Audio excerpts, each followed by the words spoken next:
The goal of this podcast is to help you break in and thrive in advertising. We do that weekly by sharing the stories and advice of those rocking it on the other side. But this week, I invited back two previous guests to the show to discuss a way to thrive in advertising for the long term. Today, you will hear and learn from Shachar Meron and Richard Pieczynski, and they talk about whether or not you should pursue a master's degree in advertising, as well as learnings from their careers. I love their contrast. Shachar Meron comes from a smaller agency background, where he then started his own agency. And specifically, he has a background in creative copywriting and strategy, and he's currently super passionate about brand building. Where Rich, on the other hand, spent the majority of his career on the account track at Leo Burnett, which is a large holding company-owned agency. Today, Shachar is a senior advertising lecturer at the University of Illinois at Urbana-Champaign and was guest number 8 on this show. We're at like 160, I believe. He's a friend and mentor of mine, and he also is the academic director of the MS, so that's Masters in Strategic Brand Communication Program at University of Illinois. Masters in Strategic Brand Communication Program. We're going to call that SBC from here on out. And Richard was episode number 28 on this show. He is currently the VP Marketing Director at Relevant Radio and lecturer and former student of the SBC program at the University of Illinois. To clarify, I chose to pursue the very same master's program that we talk about in today's episode. I will begin classes in the fall of 2023, and I have a blog posted on our site, breaking-entering.com, that explains in further detail why I am pursuing the Masters in Strategic Brand Communications program at UIUC. It has all the details there, but high level is because I know this program is tailored to working professionals. It hits all the boxes I need to progress in the career direction I wish to go. And I know I want to learn as much as possible about strategic brand communications for my career. And hey, to better brand this podcast and any other ideas I might have in the future. But listen, I want to clarify, we break down why you should or should not pursue a master's degree in this episode. This is not a one-sided conversation. We discuss the benefits of portfolio schools and masters in business administration as well, also known as MBAs. So this should be a fantastic resource as you consider your long-term career goals and clarify potential new routes. To connect with Rich and Shachar, I included their LinkedIn in the episode description, and more details about the SBC program can be found there. And of course, my door is always open. If you want to ask me any questions, you can connect with me on LinkedIn, or you can DM us on Instagram at Breaking and Entering Pod. I'd be happy to talk with you about it further. Now on with the show. This is the Breaking and Entering Advertising Podcast, and as usual, I am your accomplice, Gino Schellenberger. Kick it, Mikey.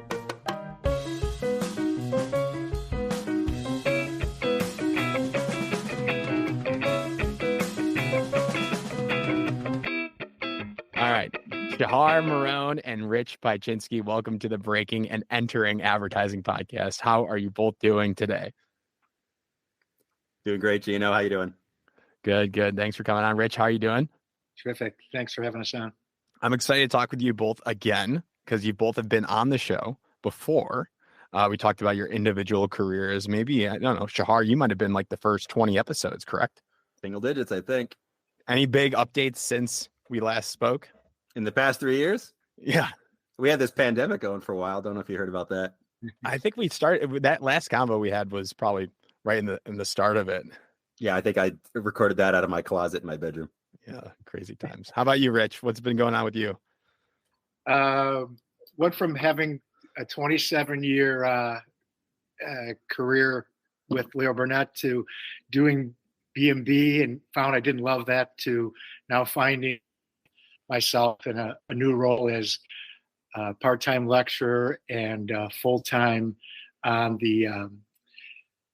the charity side as a VP of marketing. So a little bit has changed, a couple different career moves for me. Absolutely. And we'll talk more about what you guys have been up to. but I really want to dive in today and talk about master's programs, and specifically the Master's in Strategic Brand Communication program at the University of Illinois at Urbana-Champaign, which is actually something that I'm enrolled in and I want to dive into for this episode. So Shachar, real quick, what are your titles at the University of Illinois? Can you clarify for everybody that's listening? Because there might have been an update since we last spoke. Yeah, so I'm a senior lecturer at the Charles H. Sandage Department of Advertising, and then I'm also the academic director at the moment for the SBC program, as you noted, and that's sort of a temporary thing, admin for a few years. But I am also I teach the intro course for SBC as well. I've been doing that since the start, and I hope to continue doing that. Nice. And Rich, what's your role within the SBC program? And we'll clarify one more time here. It's the Master's in Strategic Brand Communication program, but we're going to refer to it as SBC. So Rich, what's your role with the SBC program? So during the pandemic, I actually was enrolled in a graduate of SBC, and we'll talk more about this, and that to become and have the credentials to teach at the college level. And I currently even teach a class in the SBC program. Project management. That's something I struggle with, actually. So I'm excited to take that class. Just the workbacks and systems and keeping everybody on track, even myself, it's a struggle of mine. So I'm excited for that. So we'll dive into the SBC program and we're going to learn all about it. We're going to talk about first, though, advertising and breaking into advertising. This is the Breaking and Entering Advertising podcast. I mistake that earlier. So obviously, we dove deep onto both your episodes. So I recommend everybody, once again, to go listen to your episodes if they haven't already. But I want to know high level. We'll start with you, Shachar. Give us the rundown. When did you fall in love with advertising? When did you say to yourself, hey, I want to make ads for a living, and then eventually go teach that? So give me the short story here. Yeah, I started college. I went to the University of Illinois for my undergrad, started as an art major and realized I didn't want to be a starving artist. So I was looking for what's kind of a cool career to go into where you can be creative, but also make some money. And then, yeah, like you said, fell in love with advertising. And it's a discovered major. Many students go that route. After I graduated, I stuck around and got my master's, the traditional master's at the time, and then went off and started my career as a creative in Chicago. As a copywriter first, later a creative director at smaller and mid-sized agencies. At one point, owned my own agency with a partner, a little branding boutique called Meron, and then sold my half of that, went back, continued to become, actually shifted to become a creative strategist, which was a title I didn't know existed at the time, but later on learned is an actual thing. And then when looking for a change eventually, came down to the University of Illinois to teach, where basically I teach the same things that I learned or that I did in industry, usually straddling that line between strategy and creative in some capacity. And I want to pause there because you brought up the branding part. What do you mean by branding and brand building? While we're on this subject here, can you talk a little bit more about that? Gino, I've talked to you about the distinction between advertising and branding and how those worlds overlap. I didn't even think about when I started my career in advertising that branding was a thing. And then I mentioned how, working at smaller agencies, I had the opportunity to swim upstream, so to speak, and get involved in earlier conversations. And eventually I just kept swimming upstream. Like, what happens if I don't even work on ad campaigns? But there's a whole world where you can just create brands, sometimes from scratch, sometimes rebrand something, name companies, design logos, create their identity, and give them a voice. I love that part of it. There's so many aspects of the worlds of brands that advertising is just a small part of. What made you pursue the master's right after graduating? I'd love to say that it was like some well thought out thing, but honestly, there was a recession going on and I didn't want to live at my parents' house. And I had a girlfriend who was a year younger and still at U of I. And I was drawing cartoons at the Daily Illini and wanted to get that going for another year. So it was a bit of a delayed adulthood, but it seemed to work out in the end. Now, I want to clarify, was this master's program different from the SBC program? What are the main differences at that time? Yeah, so traditional master's program, and by the way, the Masters of Advertising program is another great program, but just a separate thing. That's, when I say traditional, I mean, it's in person. It tends to be a smaller group. It was, something like 15 or 20 people. a lot of like, let's sit in some beautiful rooms and have rich discussions about in-depth topics. You write a thesis or work on a project. You really dissect like in-depth studies of the age, things like that. SBC being an online program, being remote, having cohorts of largely working professionals. It's a very different animal, and you get different things out of it. But I really enjoyed what I did get out of it. Gotcha. So you did that, and then you broke into advertising in Chicago. And what was your route again? Were you art or copy? So I was copy. My route was really messy. And if you hear my previous interview with Gino, it was not how I recommend people do it. In fact, sometimes I feel like I was put on this earth to come back and tell students my horror story so that they don't have to deal with it. But the long and short of it was I have always been kind of a jack of all trades, but didn't realize that coming out of school, you should never pitch yourself as such. It sort of communicates that you don't know what you want yet. So your first employer has to pay you to kind of find yourself. Fortunately, though, being scrappy, I eventually got an internship where now they call it a rotational program, but they try you out in a few different things. And one of the areas that I did really well in was copywriting, which they had a need for. So after trying me out in a few different areas in the first 3 months, they said, you know what? Why don't we bring you on full time as a junior copywriter? You've done a good job. We have a need for it. And that was my path. Because I had some art in my background that helped me become a creative director maybe sooner. I would never bill myself as a art director, though. Yeah, you had some cartooning experience. I know that. And but I love those rotational programs. I haven't done a quick audit of the industry since I'm not looking for a job, but that's what I really wanted to get when I graduated, because those are just so valuable and exploring different departments. I know Ogilvy has a really hard one to get, difficult one to get. Edelman has one. I think Havas might have one in New York, but definitely, I think those are phenomenal to look at if you're not exactly sure. But you should still pick yourself in a niche, I believe, and figure out what your strengths are, and say you're a copywriter, art director. I think it's better to go in narrow rather than saying I'm good at everything, because that means you might not be good at anything. Yeah, we could talk later about how you can have multiple interests, but you should still position yourself primarily as one thing and show how those other interests make you good at that one thing. Gotcha. All right, Rick, how about you? When was the moment you were like, hey, I want to make ads for a living or be a part of this? I didn't have as a successful career at the Daily Illini as Shachar. I was working there, God's honest true story, and I was covering intramural volleyball for about the third week. And I thought, boy, this really sucks. And then I'm like, but what can I do? Like, I got to figure out what my major is. And I knew advertising, there was a certain bit of creativity. And I checked out, what creatives do. And I thought, I'm creative. And then I really found out what creatives do. And I'm like, I can't do that. So long story short, I did what I didn't know at the time was informational interviews, and found out that they have these people called account managers. And they kind of are the catalyst right between the brand you're working with at an ad agency and the ad agency personnel. So that's kind of how I found my way in, was because it was something I didn't want to do, which was thinking I was going to be a journalism major. Gotcha. Did you switch to advertising major at the time, or was that a thing? What? Okay. Yeah. And I just did my undergrad and was fortunate enough to have a couple offers, and worked at Burnett for about 27, 28 years.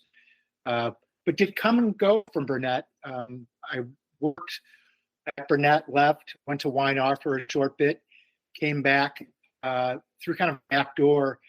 They had acquired a promotions company called Frankel. And at the time when I was working at Frankel, it wasn't acquired by the Burnett Group, but found my way back in. And interesting, I had no intentions ever to kind of work on the Leo Burnett side. But as both of you can probably attest, working in an agency, people know you, you form relationships, they get to know your work, and they said, "Oh, you're back." And I said, "Yeah, I'm working at Frankel." And they're like, "Yeah, but we'd love to have you work on Whirlpool," which was more of a Leo Burnett-led account. And I didn't know that I was trying or could even move back over to another subsidiary, which in this day and age, you kind of flip. You can move oftentimes within subsidiaries within a big holding company. So I was fortunate to be able to move around and even kind of move back and forth into what Franco became, which was ARC, which was kind of a more retail digital side, and then bounced back into Leo Burnett. So it really was good because what it did provide was a lot of variety in working on different accounts and different business challenges. Yeah, and this is interesting too. I kind of just discovered this. Shachar, you kind of have the independent shop background, correct? You even started your own agency. Is that accurate? Yeah. And then Rich, you have that larger holding company experience. You're talking subsidiaries, transferring within mergers and acquired companies and moving around within the larger holding company. We could talk for 4 hours about, the pros and cons, the differences between the smaller shops and the larger holding companies. So can you both just go real quick and just tell me what are like the biggest pros of staying focused, biggest pros of an independent shop? Shachar, I want you to talk about that. And then Rich, talk about what are the pros of working at a larger holding company. I think this is an incredible opportunity just to clarify real quick from your learning experiences. So Shachar, kick us off with the smaller shop, starting out, why it's great for an aspiring advertiser to start off in a smaller shop. Yeah. So I mentioned that I was kind of like jack of all trades, and I like that smaller places allow you to wear more hats. They hire the person, and sometimes it's like, all right, we're hiring you because we kind of need like 70% of a copywriter, but maybe 15% of a strategist. And you know what? Sometimes we might need you to pitch your own work to clients because we don't have enough account directors to go around. And I liked that because it allowed me to try a lot of different things. I also liked that being smaller, I could go right to like the owner of the company if I really wanted to make something happen, and they could move quickly. There wasn't a lot of red tape. If you could convince the bosses that this is a good route to go, things can move quickly, and even with clients as well. I don't know if we were getting into the cons or not, but sure, why not? Some of the downsides are like I wasn't exactly working on Super Bowl ads or even necessarily brands or ads that my friends would see on TV or driving on the highway or anything. I was doing a lot of business to business, smaller brands, or sometimes if I was working on bigger brands, it was a small part within that. So, I enjoyed the work. It was really, it allowed me to do a lot of creative thinking, do work we were proud of, have a lot of fun. But sometimes the subject matter is like, I remember one of my first clients was colostomy bags. This was not exactly the kind of stuff that I was going to tell all my friends, like, hey, check this out. What are those? What colostomy bags. So, it's like medical equipment type stuff. If somebody's had a surgery and, all the pipes inside their body aren't working quite right, you need a little something extra on the side. This was not a world that I was a part of. I think of my first 3 clients were contact lenses, colostomy bags, and a crab shack. So it was like the 3 C's basically of my advertising years. Okay. Seems pretty meaningful though. Yeah. Okay. Rich, how about you? What so aspiring advertisers, pros and cons going large agency first? Well, I had the kind of good fortune, the Burnett experience, and then come back to Franco, which was probably a 200 person shop that ended up growing to 900 and then kind of shrunk back down again. And then eventually into the world of Leo Burnett again, as they got acquired and passed around with Publicis Group, which is the first or second largest holding company now. Yeah, pros, I'd say, I mean, you did have an opportunity to really work on larger brands and oftentimes have some kind of media assignments. So there are many more smaller assignments and things to, pay the bills, keep the lights on, so to speak, for the brands. But every once in a while, you get the big, sexy, new brand campaign, like, redoing the Maytag Man was, something that was super cool that I was able to, be a part of and help lead with other great people. Maybe on the kind of the challenges side, I would say just the size. Size can be a little bit daunting, trying to get things done even within your own organization. Client doesn't care that you're part of a big organization. You have to figure it out. And what I found, especially in the last, say, 5 to 7 years, was they said, great, we're going to work with Publicis. And then all the Publicis in my particular situation, holding companies had to work together. And what I found was it often kind of ran into something called cooperation, where we're all kind of like fighting for the same budget. And, we each have our own P&L. So it wasn't one united happy P&L under Publicis. So no. Each group, within the Publicis family, and I'm sure this is other holding companies too. Oh, yeah. Not to narc out any that it was publicist. Right. But everybody was kind of fighting for their part, right? And we all play nice in the sandbox and have meetings together. And the client, again, they just want you to get along, you get the product done, and make sure you hit their budgets and their timelines. So that probably would be kind of one of the biggest challenges I ran into. But did provide good opportunity to figure out how to work within my own holding company and figure out how to get things done, for our clients, with their best interests in mind. I love it. Yeah, a lot of these holding companies are trying to adopt a system where they're all unified, and it's still an issue, and they're still figuring it out. And like you said, with the different P&Ls, and what was the term you came up with? Cooperation. I love that. Yeah, I didn't come up with that. I've stolen everything in my career, so cooperation was another phrase. Steal like an artist. Yeah. Okay. So biggest points in your careers. I want to get to these pivotal points, these pivotal moments that shaped your careers and the lessons you learned. Maybe you transition into teaching for Shachar, something that we could talk about, or creating your own agency. So Shachar, what are these moments, and what can you trace back to that, looking back, were the biggest pivotal moments? Yeah. So, Rich mentioned the word relationships earlier, and that just comes up over and over and over again. And by the way, people don't believe this, but I'm a fairly introverted person by nature. So it took me a bit to get out my comfort zone and just get to know people pretty well.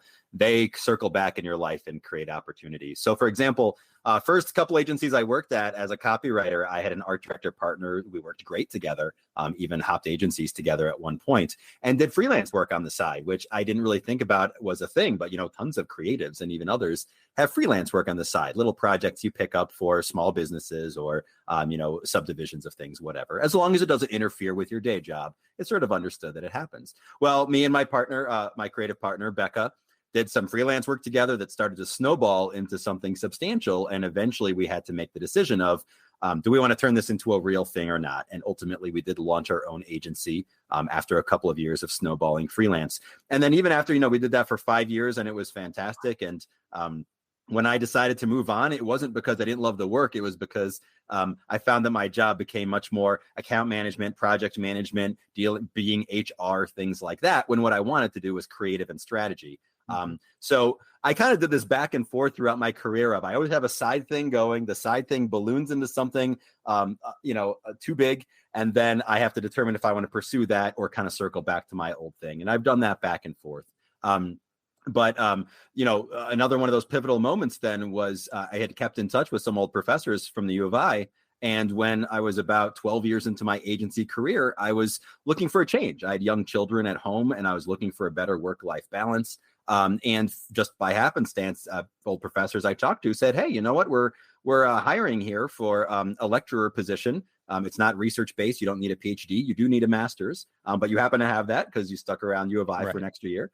And would you be interested? And even though I hadn't really taught before, I had the kind of industry background that the program thought that students would benefit from. So going to teach was a major move because I went down, literally moved the family down to Champaign from Chicagoland. But it was fantastic for our lives. And also, I didn't have to stop doing my industry work. So I, once again, with the full blessing of my department head, picked back up freelance work, which again has now ballooned into Blue Green Branding, which is my consultancy I run with a partner. And that's just a virtual agency that we run on the side. My clients know that I teach and my faculty colleagues know that I consult, and it all kind of works out really well. Oh, it's a great balance. And that's what students want, right? They want somebody with the experience for the most part. And to know that you're still keeping that strength, I guess, that skill, that muscle engaged as you're consulting on the side, that is a lot of credibility to you in what you're saying in the classroom. If you could point to a case study and say, this is what I just did, or this is what I know I've done in the past. I was going to ask you, so Bates Meron, I don't know if you said the name or not. Is that what's going on with that, with that agency? Oh, they're still going strong. In fact, I think there are about a dozen people. It's a creative boutique in Chicago. My partner, Becca, we're still friends. I send some of my graduates, my students, over to her. I think she's got one or two of them now. Yeah. So it's wonderful. She's living the boutique agency life, and I have somebody that I can always root for. I love it. And I like that you can send your students to go work there, potentially. That's always great too. We want to get students hired. Rich, how about you? Biggest pivotal moments in your career? looking back? What comes to your mind? I don't normally share this with people, but I don't think you guys know this, but so when I was working at Burnett for about 4 or 5 years, we went through some tough times, and there was a big layoff, and I was part of the layoff. In fact, the quick funny story about it was I had taken Friday off, and they did the layoff on a Friday, and everybody was pulled into the office of our account director, and he said, "Okay, everybody, just get back to work. Everybody's just wasting time. Nobody in this room has to worry about their job. You weren't laid off, all right?" And then I called up my AAE at the time, and I said, "Hey, how are things there? What happened with the layoff?" And they said, "Well, so-and-so called us in the room, and they said, nobody here has to worry about being laid off." Well, I wasn't in that room because I was taking a day off. Came in on Monday, and I told my wife, "If I'm going to be laid off, you're going to hear from me in the first half hour." And sure enough, I was laid off. And you know what? I looked at that, and it was a real kind of kick in the ass. But for the folks listening, it happens in the business, right? Oh yeah. And it happens to good people, happens to bad people, happens to all people with with pink hair and with brown eyes and all sorts of folks. And I went through it, right? And it was a little bit personal, and I'm like, why? And I realized, after looking at some of the people who got let go, it wasn't about my work. I was on a piece of business where there was a reduction. Oh yeah. In the amount of funding, and I was the one, right? But again, as we said at the beginning, long story short, you circle back, come back. People find me. They want me on their business. It was as if they didn't even know that I had left because I was laid off. And then, eventually was promoted to, be an officer of the company, and promoted again, and other leadership positions, and got to do and be with people I never thought I could be. So don't take that personal, right? Because you can have many lives in your career, especially if you stick around long enough. And it was the relationships, again, that I think, and hopefully, some good work and a lot of luck that were on my side. So that was maybe a little bit of a long-winded story, but I think an important one for me.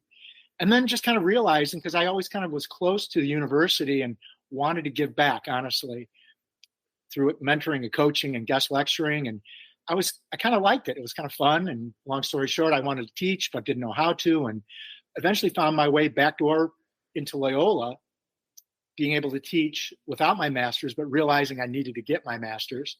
And so they kind of let me go along for a little while. And in fact, ran up and did a class at Marquette. And eventually I tricked Shachar into hiring me. And, the rest is history. So we'll see what else is, in there. But, just staying close to what your passions are. And, Shachar said it too, some of your passions and having a side hustle and always having something, kind of going that's of another interest, and being able to, find an outlet for it. Absolutely. And thank you for sharing that story. It's real. I'm expecting it in my career at some point.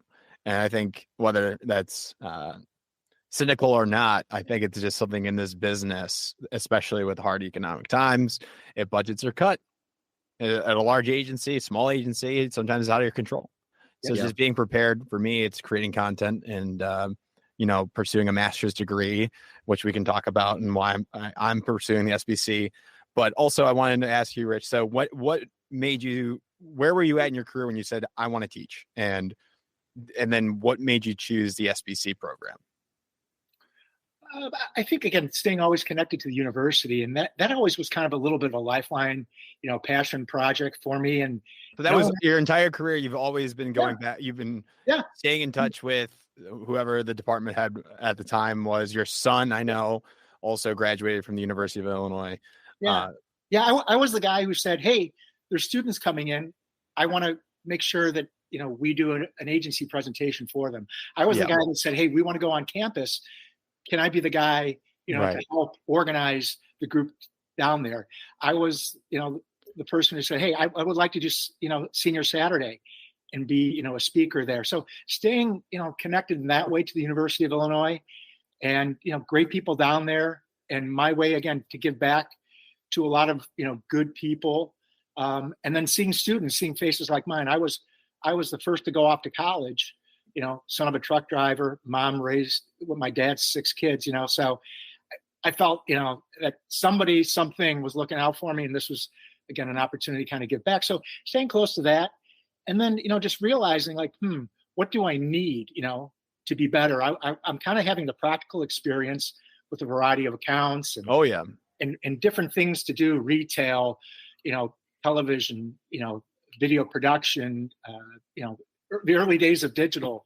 And then second time around, when the internet really kind of came back full force that it is today, getting those experiences. But then just from, the academic side, what's needed, and talking to people like Shachar and with a person who was a mentor to me at the university, speaking with Jan, they helped me kind of understand, what is it like to be not only a teacher, but a person who really can impart wisdom and knowledge, and then how to structure your class and what's needed to kind of perform, in an exceptional way in an academic environment, coming from the practical side.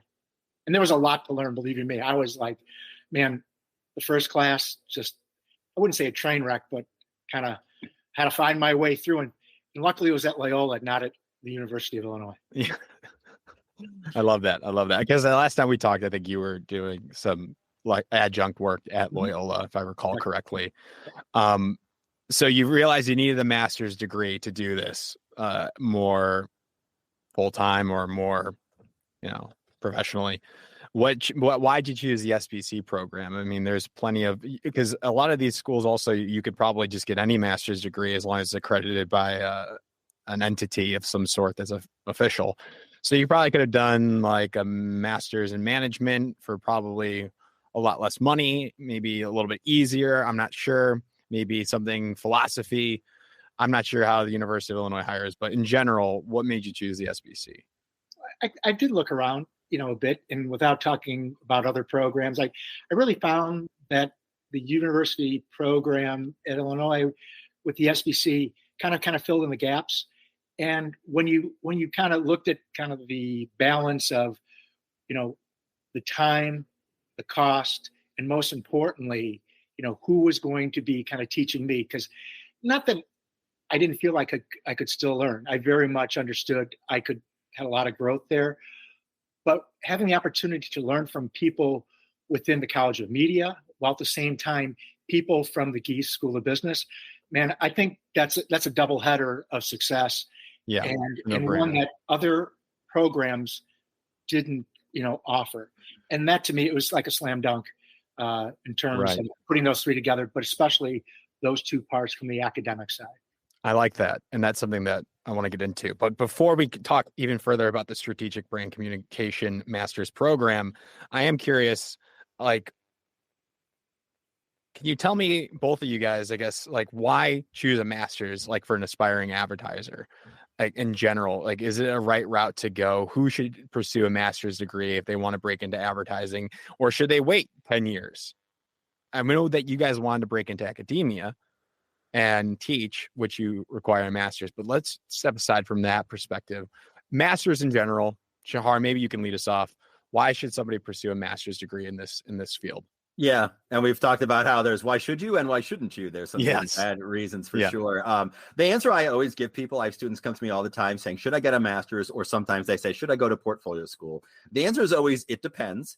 And then depending on who I'm talking to, I elaborate on that, right? So there are, why get a master's? Well, there are certain areas within advertising and marketing where a master's can be very helpful. If you go into something like strategy or research, a master's can really help you just up your game. You have more knowledge, more tools at your disposal to do your job really well, to think deeply. And I've seen that help people make a move into a more strategic lane in their career or accelerate, the trajectory of their career. Relatedly, people who are like really interested in the creative side, I actually tell them, as someone who got their master's and then went into creative, getting a master's will not help you get a job in creative.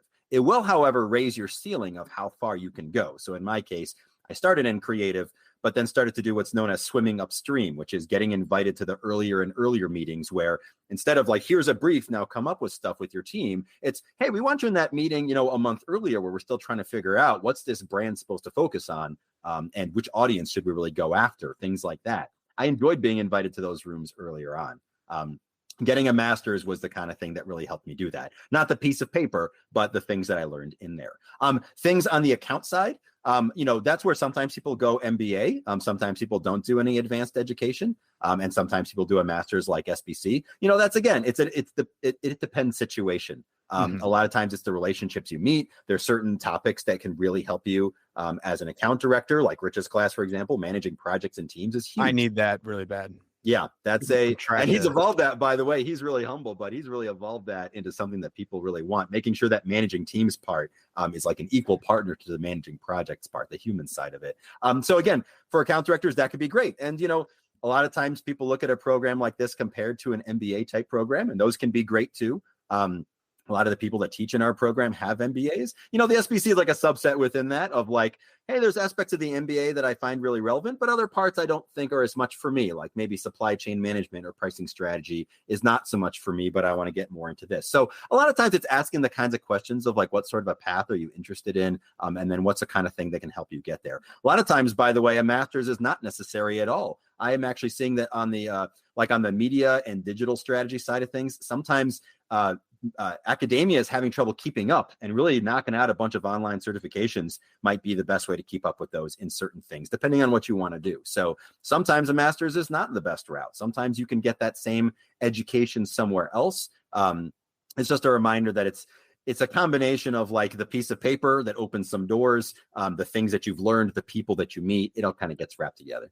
Yes, and you touched on a lot there. So I want to take our time because you mentioned MBA. We're going to talk about the master's in advertising realm in the SBC. And then you also talked about portfolio school, which, I mean, we've talked about this on the podcast for a long, long time. And I worked at a portfolio school for a year. So I want to talk about portfolio school and what that realm looks like. Really, that's super helpful for breaking in, really getting into your first job. That's pretty much what it's for, is breaking into the creative route, copywriting, art direction, and a little bit of strategy. I noticed some of the programs are trying to incorporate strategy as well. There's only a few programs I feel like that do that a good job, but really it's going to be for your creative, your art director and copywriter roles, where you're creating spec work for 1 to 2 years. It can be pretty costly as well. I think, your MBA and your portfolio schools can definitely add up. So, getting into that first job, that's what portfolio schools are all about. If you graduate and you realize you don't have the best book of 5 to 6 campaigns, usually that's what they're looking for, that are, fully fleshed out. That portfolio school can definitely help you if you're interested in copywriting and or art direction, for sure. Any ads on that? Yeah, I mean, you brought up a great point. Portfolio school and certain things are great for breaking into advertising. Yes. I think of a master's as like breaking through to the next level. And I've actually been transparent. Getting a master's won't necessarily help you get your first job. In fact, sometimes people, depending on your role, are intimidated by that or feel like this person's going to come in here with too much abstract knowledge and not enough, like I'm not going to be able to teach them because they're going to be too ingrained in their ways. So it's not to say that a master's hurts you off the bat. It's more a matter of like, it's not the thing necessarily that gets your foot in the industry, with the exception of something like teaching, which is where it's actually required. It's more like helping you hit that next level. So if I graduated in 2020, peak pandemic. I probably should have decided to do the master's if I would have known what the future were to look like. Knowing what I know now, I wish I would have done it right then and there. But if I did that, I wouldn't have told employers, hey, you got to hire me because I have a master's, and you got to pay me more because I have a master's, and I expect this, and I'm entitled to a better role because of that. I wouldn't take that route necessarily. I would just be like, this is just something I've been passionate about. I have aims to break into academia down the line, or I'm interested in strategy. That's how I probably would position it a little bit better, not to pry and break in with it. Yeah, that's smart. Yeah. Good answer, Gino. What about you, Rich? I mean, like, what are your thoughts on masters, and what, from your perspective, like, why should somebody pursue a master's? Like your son, for example, too. Like, I don't know what he's up to, but what would you tell your son about this? Well, I would tell my son and anybody else, go back and listen to Shachar's 3-minute segment there, because I think he hits a lot of really good points, which I won't repeat, but go back and listen to that, because I mean, that is just absolute truth, what you said. My teaching, it's the 1 or 2%, right? What I do think what about the program? If someone is interested in communication, or in communications already, but feels like they haven't had enough of maybe diverse training across the strategic portion of this, understand the branding part, even something that's, my class is more practical with the project management element, though it's broken into two parts. Then I would say SBC deserves a really hard look. I find too that in teaching now for a couple classes, there are a lot of communication professionals coming back wanting, I think, to have a little bit more depth to their understanding. And I think that's what it affords them. And for the ones that are coming out as undergrads, maybe it gives them a little bit more confidence in working with people with the practical experience, right? And hearing some of that. And there's a fair amount of, I think Shachar would agree, team work that you do. And that's real life. And you're given real life situations in many cases, working with people with practical experience. So, which is a good point to make for those that are, are applying for this role or into the master's program as they graduate, right? Like you will get practical experience indirectly throughout these people as well, if you're struggling to find a job or for whatever reasons you want to pursue it. So that's a great point as well. I think that was great to highlight. And also I wanted to talk about, will a master's degree in general in sort of in brand communications and advertising in general, could that help you break into the client side? Because I know an MBA can do that, but something that I would think about, if Nike called me up and was like, hey, Gino, do you want to be a brand manager? I'd be like, maybe, let's talk. That'd be interesting. Could this help me get to that level where they would call me up or help my application? I think so. I mean, we talk about in the program, SBC helps train global brand leaders. So there are people who want to work in advertising, but others that want to work in marketing, and others that are entrepreneurs, and others that want to work client side, all kinds of things. It gives you kind of this holistic look at brands and how they operate so that you can then communicate them, manage them, lead them, sometimes shape them or create them from scratch.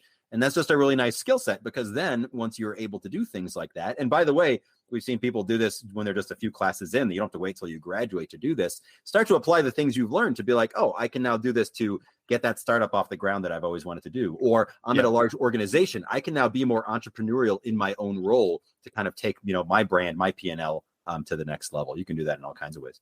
Great ad.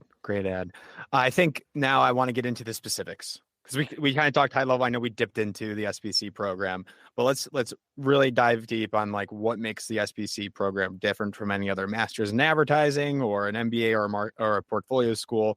What does the program itself look like? What is it built for professionals, or could students that recently graduate take this? How long does it take? Give me the rundown of the classes, however you want to approach this. Shachar, if you want to kick us off. Yeah, I can do the overview, and then Rich can give you the ground level because he's gone through it. Heck yeah. Sounds like a plan. So overall, Masters of SBC, it's a year and a half all online program. So it's designed for working professionals who have a full-time job. Many times people also have families and other obligations, and they take this on the side. They fit this in their life for 17, 18 months. It runs what we call a cohort model, which means you're only taking one class at a time. This is somewhat unique in this program. Take one class together with all of your peers. I teach the intro course. Yeah. The 4 weeks of my intro course, you meet everybody. And then afterwards, you all move together to the next class and then the next class. And, there's a couple of 1 week, 2 week breaks here and there. But in doing so, you get to know each other really well, which means the relationship part of college, which is such an important part of college. The people that you meet that will become your network for the rest of your career, that forms. And you really see people get to know each other, help each other out. We've literally seen people help each other get jobs and things like that. It is, as Rich pointed out, it was created jointly between the Geese College of Business and the Charles H. Sandage Department of Advertising. So that's also unique in our university, is two, kind of cousin programs coming together, and it was created as a 50-50 split. And our faculty and our subject matter are still split between business and advertising. I love that, because as an undergrad studying advertising, I would go to a BIF, to the business instructional facility at University of Illinois, and sometimes I'd be jealous, right? Like they have some amazing like opportunities, and like a lot of my friends were a part of that, but I knew that wasn't what I was wanting to do, or supply chain. I knew that wasn't for me.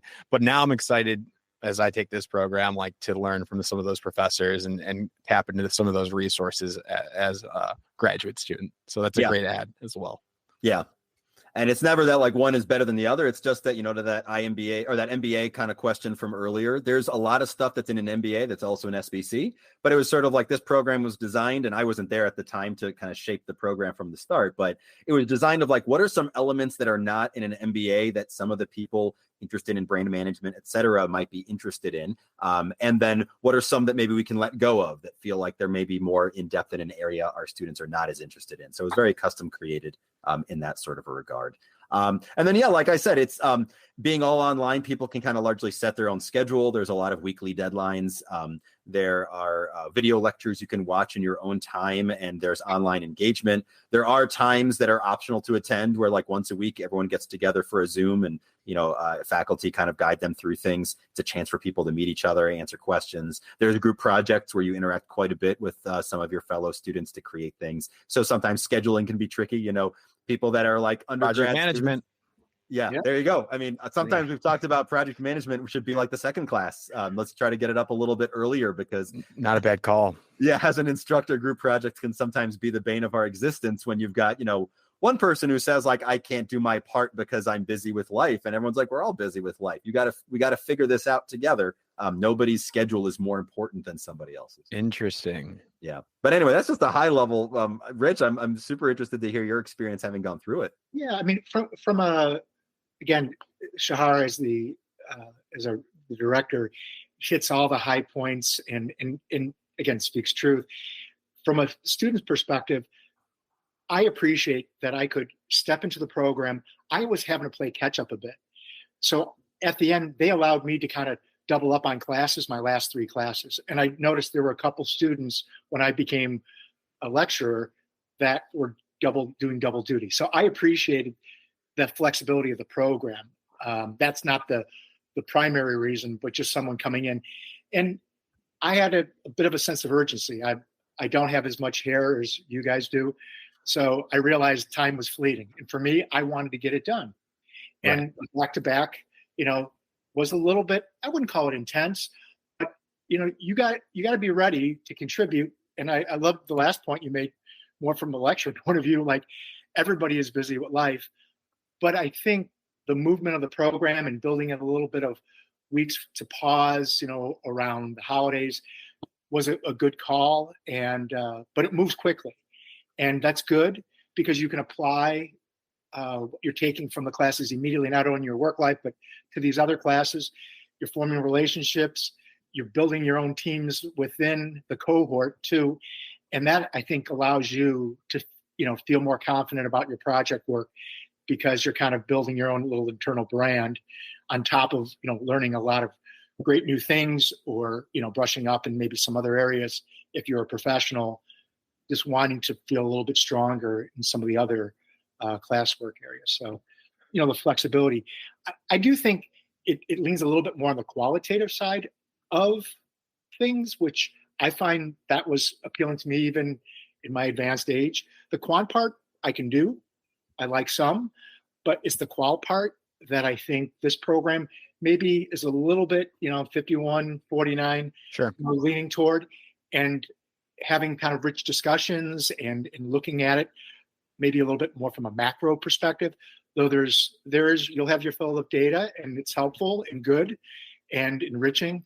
But the qual and the flexibility I would call out in addition to all the good things Shachar said.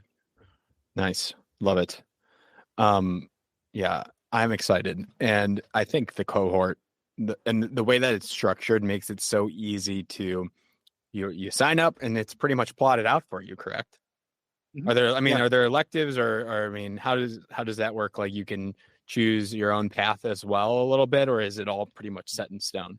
It's pretty set, although within each class, there's quite a bit of flexibility. In fact, like in my class, for example, I let students choose some of their own brands they want in order to dissect them for my class. And some people choose the brand that's the company that they work at. Oh, that's sometimes cheating. we're working on an assignment for brand messaging and do someone's that. like, I got to work on brand messaging right now at work. So I might as well use that for my assignment and make a little, there's things like that. I like that. Someday we are looking to introduce electives, but it's tricky in a cohort model. No, and universities move slowly. Yeah. No, well, that actually makes it, to me, as somebody that has, is working 50, 60 hours in my day job and then, another 10 to 20 with the podcast. That might be an exaggeration. But I like that you have it structured. You walk me through it. You have it laid out for me, because that's what this program's designed for, is somebody that's busy and somebody that has a family, or they're doing life in their job. So to me, for me personally, I wouldn't want to go in and be like, all right, I need to track this out like I did undergrad. That's a lot of time. So I know this program. I looked at the schedule.